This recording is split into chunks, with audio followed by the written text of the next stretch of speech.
Hello and welcome to another edition of Let's Talk About Podcast. And today we're talking to a good friend of mine, actually, Greg Kautz, who's the co-founder and CEO of Black Owl Systems. Welcome to the podcast, Greg.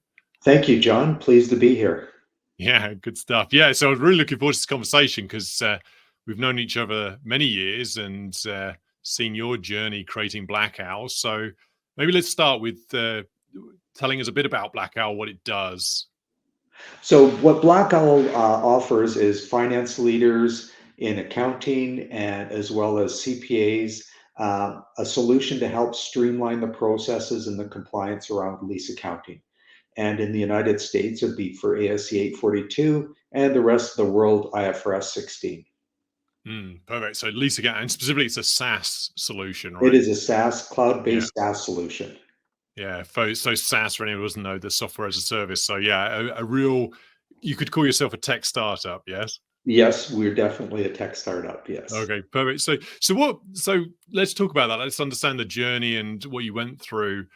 What gave you the idea for Black Owl and how did you get started? Well, it's actually my son Derek, who's a fellow CPA, and he had the opportunity working for his employer, and they asked him to put in a lease accounting system.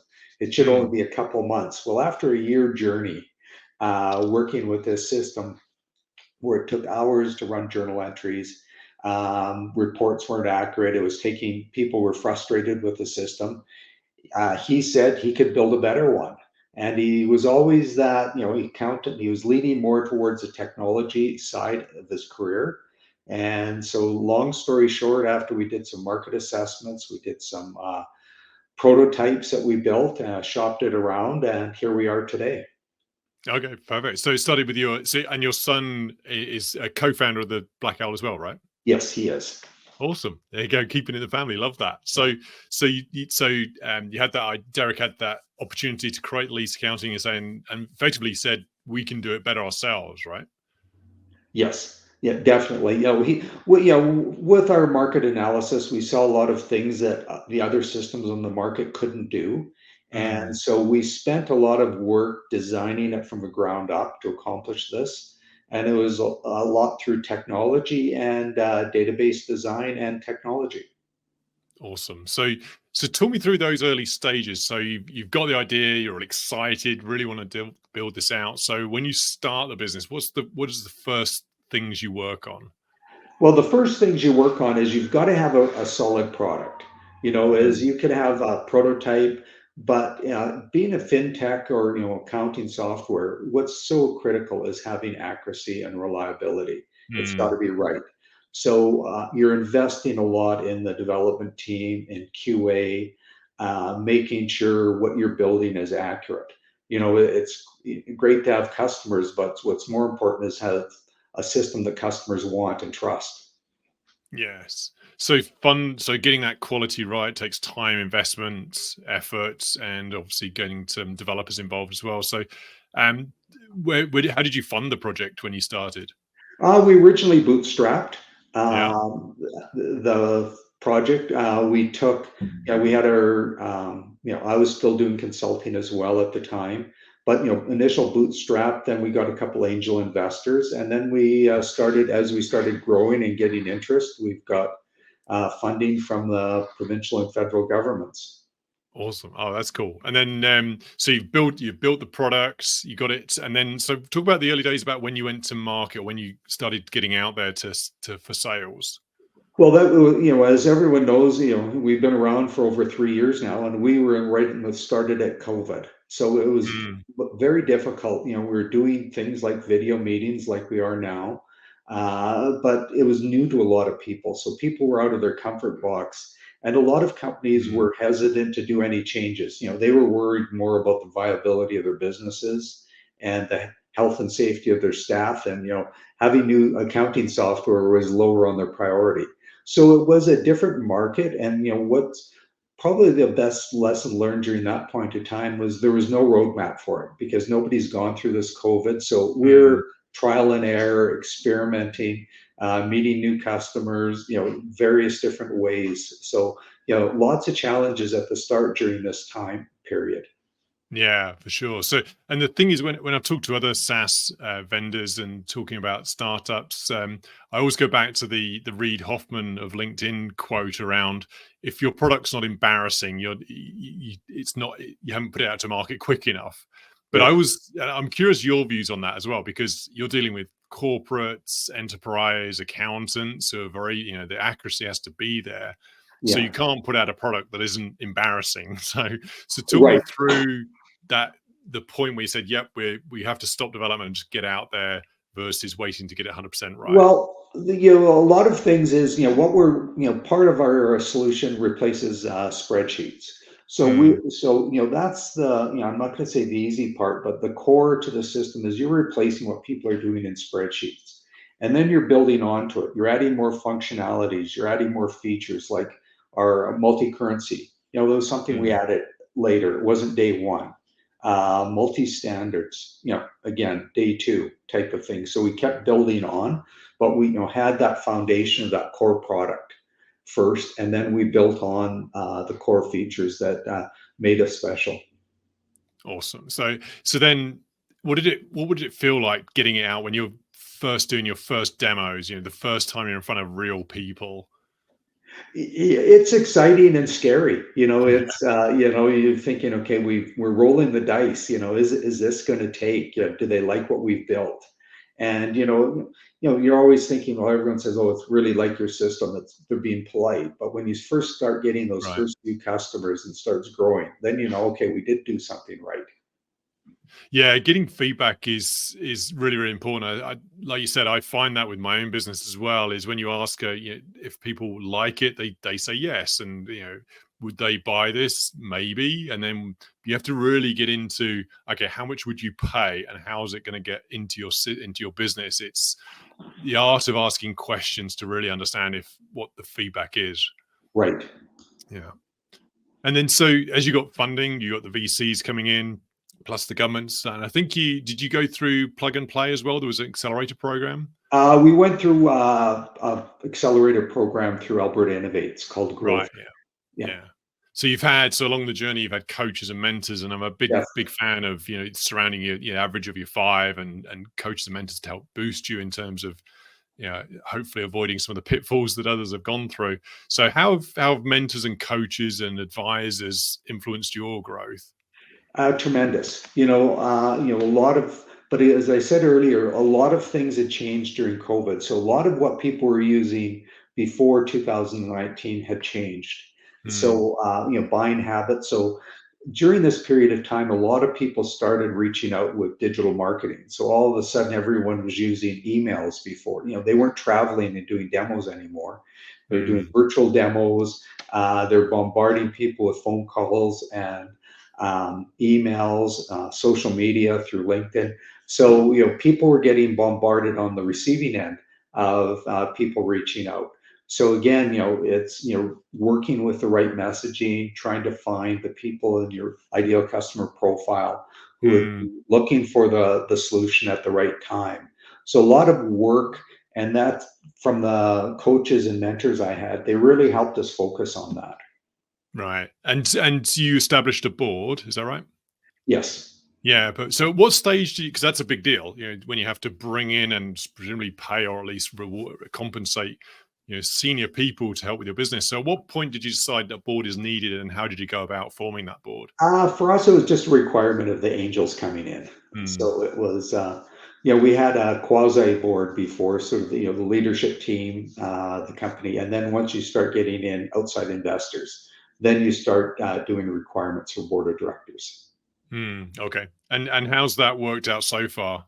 It's been great. Lots Yeah. of good advice. Again, you've got people who are a little more intimate with your business. So, you definitely have a sounding board for ideas with people. It's good to fresh ideas to try with people, trusted advisors. Yeah, people who've been through it, done it before, and point out it's the wood for the trees. It's you're in the weeds day to day, and Yeah. sometimes you need that external perspective just to say, okay, stop doing this, try this, or consider this, which you might not see. Yes. Exactly. So as entrepreneurs and tech startups and founders, we often get a lot of rejection. So how have you dealt with the no's and rejection as you've gone through this? It's a process you have to start learning, especially with, giving product demos. You think you've got the best product, the best fit solution, you get Mm, a no. Uh, you get accustomed to it. And what you have to do is, everyone says you've got to learn from those. And what you have to keep saying is, okay, I'm learning. What can I take from that and how do I adapt? So, yeah. every no is not a no in you or your product. It's an opportunity to learn more. Yeah, it's a no at this point in time as well. And I've had to deal with this as well with our team as well. Is we actually aim to get to the no now, because if you're expecting a yes, you're going in a certain path. But if you're putting out more offers, putting out more ideas, putting out more asks of clients and customers, you're Yeah, actually getting to a no quicker. And then a no is, I mean, they always have the cliche as a no is a discussion point or whatever it is to move forward, but it's tough. I mean, when you're getting a series of no's every day and you're thinking this is the best product in the world and it's why won't people see this value, it's like you say, it's reflecting back on what's working, what's not, and the persistence, right? The true grit, keep right. going. Yeah. So if you had to do this again, if you look back on your I mean, because you're getting success now, starting to getting a lot of clients, which is awesome. So if you had to look back on how you've done this, is what would you do if you do differently? I would go back more in social media, website SEO. We Mm, started with that. We did that, and it wasn't until in the last year we really started to understand it better.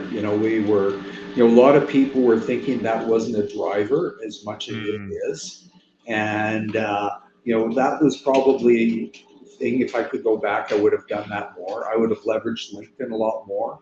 It isn't just to be doing sales pitch. It's out there growing your network, getting to know people to see mm. you and understand the message you're having. And they may not be a customer, but you're top of mind. So those are two things. If I could rewind, I would have jumped a little deeper in the pond on those two things. Right. So LinkedIn, social media, and the website SEO. Right. Okay. And it's when and just LinkedIn, or do you do other social media as well? We're just LinkedIn right now, Yeah. Okay. because we're targeting finance leaders, CPAs, and we're thinking they're not on Instagram or Facebook looking for lease accounting solutions. So Right. Yes. No, it's exactly when you're going for enterprise, it's like focus on where those people are looking for. Yeah. yes, And the SEO as well, you're finding good traction results through the yes, website. yes, Okay, that's yeah. awesome. No, we've got an awesome person helping us on that, and he's really taken strides in and helping us understand the message we're sending. And we've got a fresh new page coming out very, very soon. Okay, the Yeah. new website page. Yeah, refresh. Yeah.